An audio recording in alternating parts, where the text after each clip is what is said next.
एकलव्य की कहानी बहुत प्रसिद्ध है, लेकिन ज्यादातर लोग उसकी कहानी केवल इतना ही जानते हैं कि एकलव्य ने गुरु दक्षिणा में अपना अंगूठा काट कर दे दिया था। लेकिन उसके बाद एकलव्य का क्या हुआ ये कोई भी नहीं जानता। बहुत कम लोग ये भी जानते हैं कि एकलव्य श्री कृष्ण के ही रिश्तेदार थे। हरिवंश पुराण के अनुसार श्री कृष्ण के दादा शूरसेन के 10 पुत्र थे और 5 पुत्रियां, जिसमें से श्री कृष्ण के पिता वासुदेव सबसे बड़े थे।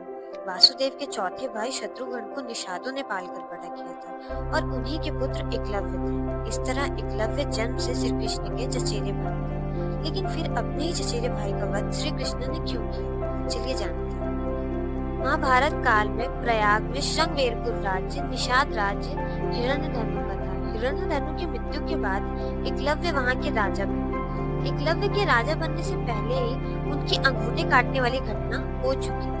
विष्णु पुराण और हरिवंश पुराण के अनुसार एकलव्य अपनी विस्तारवादी सोच के चलते न केवल नकली श्री कृष्ण के दुश्मन पौंड्रिक का साथ दिया था, बल्कि जरासंध से भी जा मिला था। पौंड्रिक का वध श्री कृष्ण के द्वारा किया गया, लेकिन फिर एकलव्य जरासंध के साथ मिलकर मथुरा पर आक्रमण करके यादव सेना का लगभग सफाया करने लगे। जब श्री कृष्ण ने ये सुना और सेना में हाहाकार मचने लगी, तो श्री कृष्ण स्वयं उससे लड़ाई करने से पहुंच गए। लेकिन वो युद्ध में एकलव्य को केवल 4 उंगलियों के सहारे धनुष बाण चलाते हुए देखकर आश्चर्यचकित हो गए। उन्हें लगा नहीं था कि एकलव्य अब भी इतना धनुर्धर और दक्ष होगा। एकलव्य अकेले ही सैकड़ों यादव वंशी योद्धाओं को रोकने में सक्षम था। इसके बाद इसी युद्ध में कृष्ण ने छल से एकलव्य का वध किया था।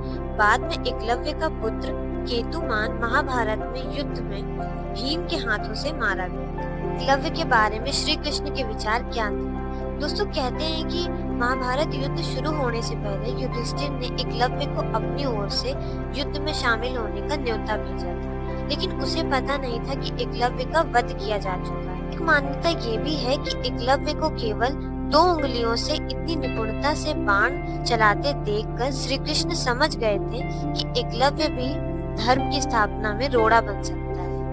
इसीलिए उन्होंने उसके वध का निश्चय किया। मथुरा के युद्ध में एकलव्य ने श्री कृष्ण के पुत्र प्रद्युम्न पर आक्रमण किया था।